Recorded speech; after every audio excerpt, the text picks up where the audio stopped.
ప్రభుత్వం ప్రతిష్టాత్మకంగా చేపట్టిన గృహజ్యోతి పథకంలో భాగంగా లబ్ధిదారుల సమగ్ర వివరాలను ద్వారా నమోదు చేయడం జరుగుతుందని నగర ఇన్ఛార్జ్ కమిషనర్ రాధికా గుప్తా తెలియజేశారు. తెలంగాణ రాష్ట్ర ప్రభుత్వం ప్రతిష్టాత్మకంగా 6 గ్యారంటీ పథకాల అమలులో భాగంగా అభయహస్తం దరఖాస్తులను ఇప్పటికే స్వీకరించడం జరిగింది.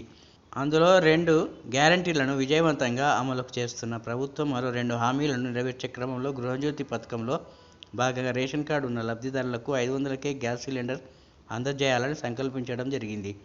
దరఖాస్తులు స్వీకరించే క్రమంలో అట్టి వివరాలు కోరడం జరిగింది. ఈ క్రమంలో నగర వ్యాప్తంగా 66 డివిజన్లలో సుమారు 40,000 మంది అసంపూర్తి సమాచారం అందజేయడం జరిగింది.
మహాలక్ష్మి పథకంలో కొన్ని డేటా ఎంట్రీ అయితే తక్కువ పడింది.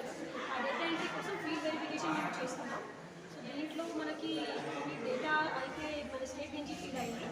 ఆ ఫీడెడ్ డేటాలో కొన్ని గ్యాస్ కనెక్షన్స్ అయితే అప్పుడు ప్రజాపాలన చేసేటప్పుడు తక్కువ పడింది. కాబట్టి దానికోసం మేము ఫీల్డ్ వెరిఫికేషన్ చేసి కరెక్ట్ చేస్తున్నాం. సో అది ఇక్కడే జరుగుతుంది. దాంట్లో అయితే మన ఆర్పీస్ ఉన్నారు, ఆర్పీస్తో సహా మన అంగన్వాడీ వర్కర్స్ ఉన్నారు, మన మెప్పటి నుంచి ఎంత స్టాఫ్ కూడా ఉన్నారు, మన జిడబ్ల్యూఎంసీ స్టాఫ్ కూడా ఉన్నారు. వీళ్ళందరూ కలిసి పనిచేస్తున్నారు.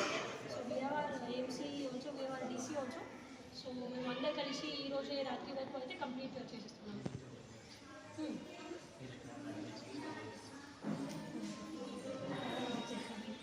ఇప్పుడైతే అంతా వరంగల్ ఏరియా మేము కవర్ చేశాము. చాలా చోట్ల మేము అన్ని డివిజన్స్లో అయితే ఫీల్డ్ వెరిఫికేషన్ జరుగుతూ ఉంది. సో మనం డివిజన్ వారీగా డివైడ్ చేసి వెళ్తున్నాం. సో ప్రతి డివిజన్కి ఒకటి టీం ఉంది. ఆ టీం వారీగా ఫీల్డ్ వెరిఫికేషన్